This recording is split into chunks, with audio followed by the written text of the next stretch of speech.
Why smart ESG? Well, I'm going to let Marjella Lecourt-Alma, who is CEO and co-founder of DataMoran, explain. Over to you, Marjella.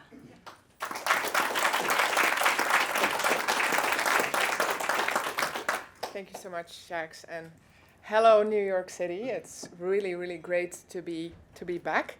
Thanks so much for joining us today. So I'm Marjella. I'm the CEO and co-founder of DataMoran. We started this company in 2014, really with the idea in mind to elevate ESG into C-suite. Now, 2014 was bad timing. The world was not ready for that. But we kept it as our core mission, and I think we got to a point where it has really landed in the hands of C-suite. And we've developed, indeed, a technology platform to support data-driven decision-making. So corporate leaders can, with confidence, make decisions on the ESG strategy of choice and decide on what to do, but also, very importantly, what not to do, what safely to put aside. So today I wanted to talk to you a little bit about boldness and about common sense. And hearing what's been said in the past few days, I think these are really the two key ingredients to make progress. Whether that is on climate, whether that is on ESG, or on anything really. ESG is broken, right? Or how often have we heard that in the past year? They said, ESG is a mess. All those standards, all those confusing regulatory developments, I won't be able to make sense of this, and I won't be able to do anything until those people working in the ESG industry sort themselves out. You sort yourself out first, and then I'll join. Then Larry Fink said, I think this was June, I'm getting rid of the term ESG. It's too political, it's too sensitive. And to make it worse, all of this was heavily broadcasted in the media. These supposed big problems with ESG were in the mainstream media. ESG is complex, ESG is a problem, ESG is a mess. So the reason you are here today is to discuss with us how we can get out of this. I personally think we've been suffering from, pay attention, another acronym, CWRHS. I thought, let me throw in another acronym for the ESG geeks here, because we love acronyms. So CWRHS stands for Collective Wrong Rabbit Hole Syndrome. This syndrome caused inaction, unnecessary inaction. So let me illustrate this rabbit hole with an example.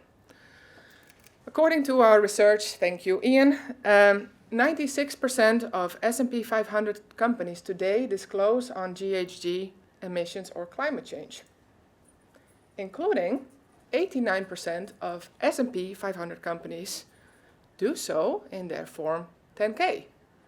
Pretty good, right? Good progress? Yeah, let that sink in. But 40% of the S&P 500 do not set any measurable targets around this information. They report data without the goal in mind. Or it's not communicated in the public domain. There might be a goal, there might be a target, but it's not out there. To me, that's driving without knowing where you are going. That's ESG without the G.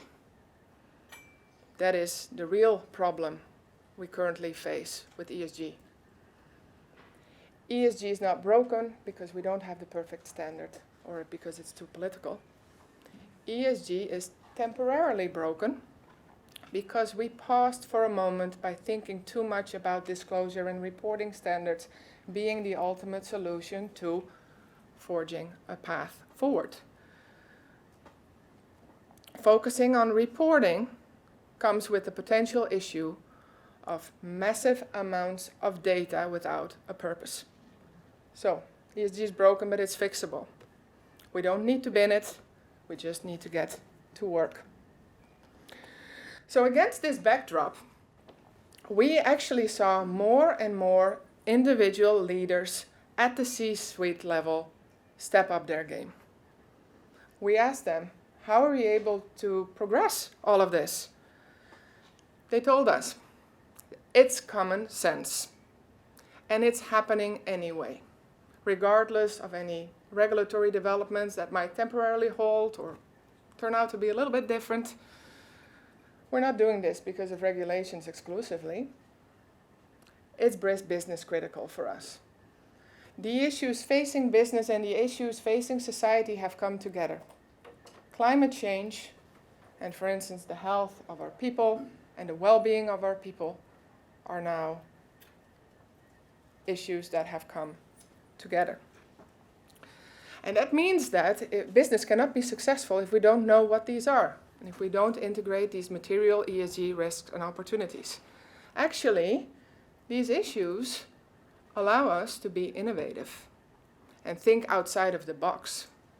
Apply a different lens, because quite frankly, the world around us is not the same anymore as maybe, definitely not 50 years ago, but also not 20 years ago, and maybe even 10 years ago.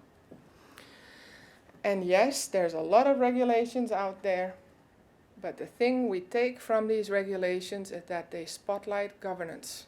All of these regulations, whether it's CSRD or the SEC, say, hey, corporate leader, report your metrics, but tell us how you govern this stuff. Who's in charge? Who in the C-suite is ultimately responsible for this? What kind of controls do we put in place? So the spotlight is on governance with this notion of if ESG is embedded from the top down, we can trust it. We'll trust you on those metrics, and yes, we'll continue to work on getting better metrics over time. So these regulatory developments, whether SEC, CSRD, or other global regulatory developments, are not about compliance in the first place. They're about the opposite, actually. They call for leadership, they call for governance using common sense. Calling upon your responsibility as a business leader, because you know your business best, to make some tough decisions. I'm going to do that, I'm going to push that away because I know my business and I understand these issues. But, granted, there are practical challenges making this quite difficult. They're there on the screen. I think for me those are the three main ones that are holding us back. One is the speed of change. So there's lots of issues, but around those issues there's many regulatory developments. There are differences in terms of different jurisdictions, different sectors, company-specific situations, and then the issues themselves change, or we name them differently. So how do we keep up? That's a challenge, the fact that everything is moving.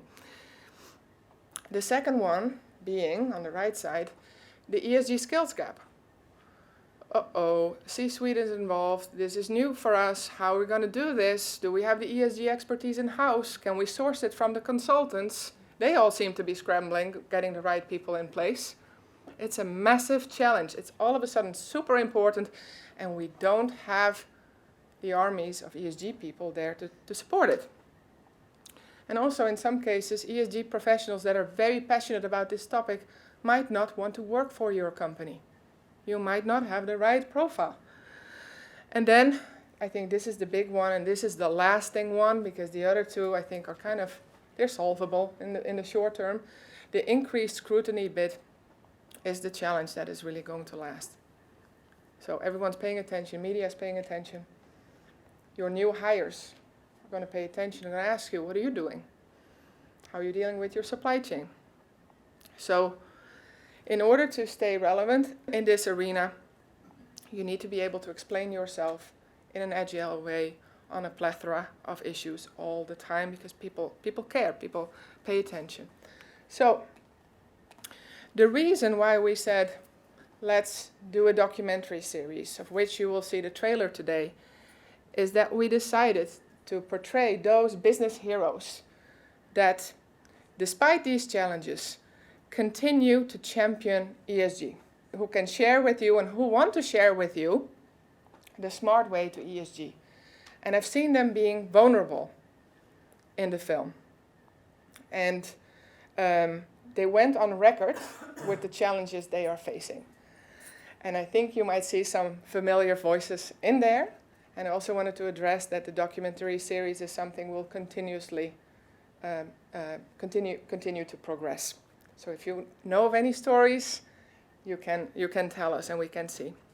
So in the film, these leaders unpack how they build governance around ESG, explain why they got involved, explain who's leading on these issues, they explain how they prioritize governance and how that puts them in the driver's seat, knowing where to go next. Advocacy on issues, and this brings me to Aaron, used to happen mainly on the sidelines. People from the side saying, hey, that's not okay. I'm going to do something about it. Why is no one else seeing this? And this is why we invited Erin Brockovich today. We're glad to have you here to talk about how she did that. I think she's living proof that boldness and common sense can win.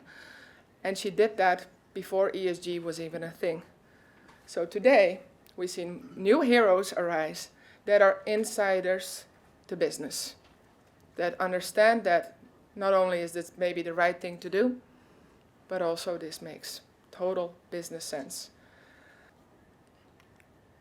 So with that, I think ESG might continue to seem daunting as the issues are big and we are looking to accomplish systemic change. But we hope that by seeing the movie and being part of this discussion, you will feel comforted and inspired by the idea that change happens when individuals act. So I hope you'll have the courage to be a new hero. I hope you'll hire many of these new heroes with the key traits of common sense and boldness. I have quite a few at DataMoran, I can tell you. They're very opinionated. They're never silent, but they are the change. And of course, everyone has different motivations and drivers to make this happen. But I think they're all valid as they propel us forward. For me personally, it's about the future of my kids and our kids. I want them to be healthy and have chances. And with that, I hope you will enjoy today's trailer premiere and presentations, and a massive thank you to our heroes in the film, in the panel, and in the audience for stepping up. Thank you.